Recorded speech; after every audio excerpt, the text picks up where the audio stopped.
नमस्कार दोस्तों, मैं हूँ सीता शर्मा और आप सबका स्वागत है मेरे चैनल द मॉम जर्नी पर। आज का वीडियो उन सब ब्यूटीफुल यंग गर्ल्स के लिए है जो शादी के सपने देख रही हैं। जब तक शादी नहीं होती हम सब सोचते हैं कि मेरी शादी एक फेरी टेल जैसी होगी, एक परफेक्ट पति होगा, हम दोनों एक दूसरे से प्यार करेंगे, सुकून भरी जिंदगी जिएंगे। लेकिन दोस्तों, सच ये है कि रियलिटी बहुत अनप्रिडिक्टेबल होती है। अगर आप लकी हो तो सब कुछ वैसा ही होगा जैसा आपने सोचा था, लेकिन अगर किस्मत थोड़ी सी भी टेढ़ी निकली तो लाइफ एक पजल बन सकती है जिसमें हर टुकड़ा अलग अलग होगा और उसे जोड़ना मुश्किल हो सकता है। इसलिए आज हम बात करेंगे कि शादी सिर्फ इमोशंस का डिसीजन नहीं है, ये एक लाइफ भर का कमिटमेंट है जो सिर्फ प्यार पे नहीं, कंपैटिबिलिटी, वैल्यूज और म्यूचुअल अंडरस्टैंडिंग पे टिकता है। तो आज मैं आपको कुछ ऐसे इम्पोर्टेंट पॉइंट्स बताऊंगी जो आपको एक बेटर डिसीजन लेने में मदद करेंगे। क्या आप सब रेडी हैं मेरे साथ? चलिए शुरू करते हैं।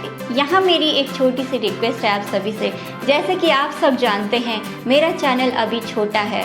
मैं चाहती हूँ कि ये आपके सपोर्ट से ग्रो करें ताकि जो कुछ मैंने अपनी लाइफ से सीखा है वो सब आपके साथ शेयर कर सकूं। आपका सपोर्ट मेरे लिए बहुत मायने रखता है, तो प्लीज़ मुझे सपोर्ट करिए, चैनल को सब्सक्राइब करके इस जर्नी का हिस्सा बनिए। Thank you. देखिए बहनों, प्यार के अलावा और क्या ज़रूरी है, बात करते हैं। देखो, प्यार बहुत ज़रूरी है, लेकिन सिर्फ प्यार पे शादी चलती तो फिर दुनिया में इतने ब्रेकअप्स और डिवोर्स नहीं होते। लव के साथ साथ और भी बहुत चीज़ें होती हैं जो इक्वली इम्पोर्टेंट होती हैं, जैसे कंपैटिबिलिटी। आप दोनों एक दूसरे के साथ लाइफ जी सकते हो या सिर्फ इंस्टाग्राम पे क्यूट कपल लगते हो। दूसरा है रेस्पेक्ट। क्या वो आपकी ओपिनियंस को रेस्पेक्ट करता है या सिर्फ अपनी चलाता है? तीसरा, क्या वो गुस्से में रिएक्ट करता है या कामली सिचुएशन को हैंडल करता है? और चौथा, फाइनेंशियल अंडरस्टैंडिंग। क्या पैसों को लेकर उसकी थिंकिंग प्रैक्टिकल है या बस जो होगा देखा जाएगा वाली अप्रोच है? Family dynamics. क्या आप उसके परिवार के एक्सपेक्टेशंस और उनके बिहेवियर को समझ चुकी हो? और ये सबसे इम्पोर्टेंट, पेरेंटिंग अप्रोच। अगर फ्यूचर में बच्चे होते हैं तो क्या आप दोनों उनकी परवरिश को लेकर सेम पेज पे हो? डिसिप्लिन, एजुकेशन, रिस्पॉन्सिबिलिटीज, सब पे क्लियर अंडरस्टैंडिंग है? अगर इनमें से कोई एक चीज़ मिसिंग है तो फ्यूचर में प्रॉब्लम्स आने के चांसेस बहुत ज़्यादा हैं। कंपैटिबिलिटी और असली चेहरा। आपने देखा होगा ना, कई हस्बैंड सिर्फ कैमरा या फिर लोगों के सामने ऐसे दिखाएंगे कि उनके जैसा अच्छा पति कोई है ही नहीं, लेकिन जैसे ही घर के अंदर घुसो वो लविंग, वो केयरिंग हस्बैंड अचानक से ईगो से भरा हुआ आदमी बन जाता है जो ऐसा दिखता है कि शादी करके आप पे उसने एहसान कर दिया। ये चीज़ आपको शादी से पहले समझनी पड़ेगी। क्या वो सिर्फ दुनिया को दिखाने के लिए अच्छा है या सच में आपको वैल्यू करता है? आपको ये भी देखना होगा कि क्या वो डिफिकल्ट सिचुएशन में आपको ब्लेम करेगा या आपके साथ मिलकर सोल्यूशन ढूंढेगा? क्या उसका गुस्सा मैनेजेबल है या एग्रेशन में आकर टॉक्सिक हो जाता है?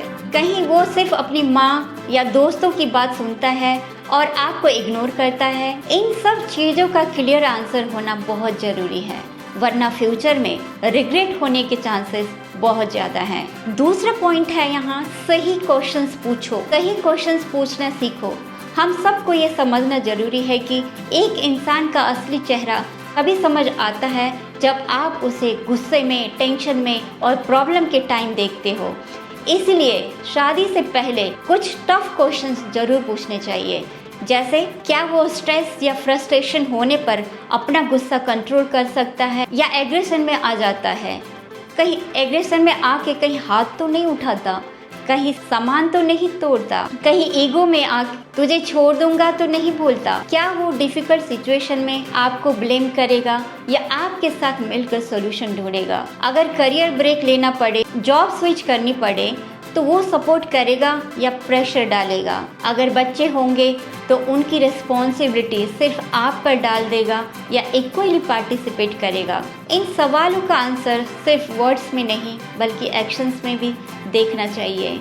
कहीं ऐसा ना हो कि वो सिर्फ बोलने में स्वीट हो लेकिन असली सिचुएशन में टॉक्सिसिटी दिखा दे। और तीसरा पॉइंट आता है सबसे इम्पोर्टेंट, इन लॉज और उनका इम्पैक्ट। शादी सिर्फ एक लड़के से नहीं होती, उसके परिवार से भी होती है, स्पेशली लड़के की माँ। अगर लड़के की माँ का माइंडसेट ऐसा है कि बहू सिर्फ नौकरानी है और बेटी प्रिंसेस और बेटा प्रिंस चार्मिंग है, तो आपको फ्यूचर में बहुत प्रॉब्लम्स फेस करनी पड़ सकती हैं। आपको ये देखना होगा कि क्या वो आपको अपनी बेटी की तरह एक्सेप्ट करेगी या सिर्फ एक ड्यूटी समझेगी। क्या लड़का अपनी माँ की हर बात ब्लाइंडली मानता है या खुद डिसीजन लेने की कैपेबिलिटी रखता है। क्या आप दोनों की लाइफ में अननेसेसरी इंटरफेरेंस होगा।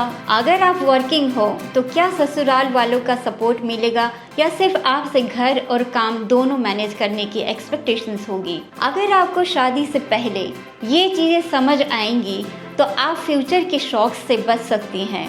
और चौथा पॉइंट है, ये बहुत इम्पोर्टेंट है, शादी का प्रेशर और एज फैक्टर। एक और चीज़ जो हमारे सोसाइटी में कॉमन है वो है शादी का प्रेशर। आप 35 की हो या 45 की, कोई फ़र्क नहीं पड़ता। यकीन मानिए कोई फ़र्क नहीं पड़ता। बस सोसाइटी बोलती है कि लड़की की उम्र निकल रही है, अब शादी कर लो। लेकिन सोसाइटी आपकी लाइफ नहीं जिएगी, आपको जीनी है। जल्दी में लिया गया डिसीजन कभी कभी लाइफ का सबसे बड़ा रिग्रेट बन जाता है। तो प्लीज़ सिर्फ प्रेशर में आकर कोई डिसीजन मत लो। अपनी हैप्पीनेस और पीस को प्रायोरिटी दो। शादी एक कमिटमेंट है जो आपको इमोशनली और मेंटली फुलफिल करे, ना कि सिर्फ एक कॉम्प्रोमाइज़ बन जाए। फाइनेंशियल इंडिपेंडेंस और सेल्फ वर्थ। शादी सिर्फ इमोशनल नहीं, फाइनेंशियल डिसीजन भी है। बहनों, लड़के की सैलरी के पीछे मत भागो, अपनी फाइनेंशियल इंडिपेंडेंस भी ज़रूरी है। आप जितनी इंडिपेंडेंट होंगी उतना ज़्यादा आपके डिसीजन रेस्पेक्टेड होंगे। अगर आपको करियर ब्रेक लेना है तो कोई बात नहीं, लेकिन हमेशा अपने स्किल सेट को एक्टिव रखो। लाइफ बहुत अनप्रेडिक्टेबल है और फाइनेंशियल सिक्योरिटी एक बहुत बड़ा इमोशनल सपोर्ट भी होता है। अगर आपको कभी खुद के लिए डिसीजंस लेने पड़े तो आपको किसी और पे डिपेंडेंट नहीं होना पड़े। ये वीडियो बनाने का एक ही मकसद है मेरा, सच कहूँ तो शादी एक जुआ है। जब तक आप उस इंसान के साथ नहीं रहते उसका असली चेहरा समझना बहुत मुश्किल होता है। हर कोई कोशिश करता है कि बाहर से अच्छा दिखे, पर असली इंसान तब समझ आता है जब आप उसके साथ जीने लगते हो। तो मेरी ब्यूटीफुल गर्ल्स, आज हमने ये समझा कि शादी सिर्फ लव का नाम नहीं है, ये एक डिसीजन है जो आपकी और आपके बच्चे की पूरी लाइफ को शेप करेगा। इसीलिए इस डिसीजन को लेते वक्त अपनी समझदारी और विजडम का पूरा यूज़ करो। तो always be mindful while choosing your life partner. ये एक दिन का नहीं, पूरी लाइफ का डिसीजन है। अगर आपको ये वीडियो पसंद आई हो, कमेंट करके ज़रूर बताओ आपके हिसाब से शादी के लिए सबसे ज़रूरी चीज़ें क्या हैं। मेरा चैनल अभी छोटा है, लेकिन आपके सपोर्ट से हमारी कम्युनिटी बढ़ सकती है। तो प्लीज़ सब्सक्राइब करें और इस जर्नी में मेरा साथ दें। आशा करती हूँ कि ये वीडियो आपकी कन्फ्यूज़न दूर करने में मददगार रही होगी। शादी एक बड़ा डिसीज़न है, लेकिन अगर सोच समझ कर की जाए ये ज़िंदगी का सबसे अच्छा डिसीज़न भी बन सकता है। Take care and stay strong. हमेशा याद रखो आपके माँ बाप ने आपको कितने प्यार से पाला है, उन्होंने आपकी हर खुशी के लिए कितनी मेहनत की है। आपकी लाइफ उनके लिए अनमोल है, तो अपने लिए भी उसी कदर की इज्जत रखो।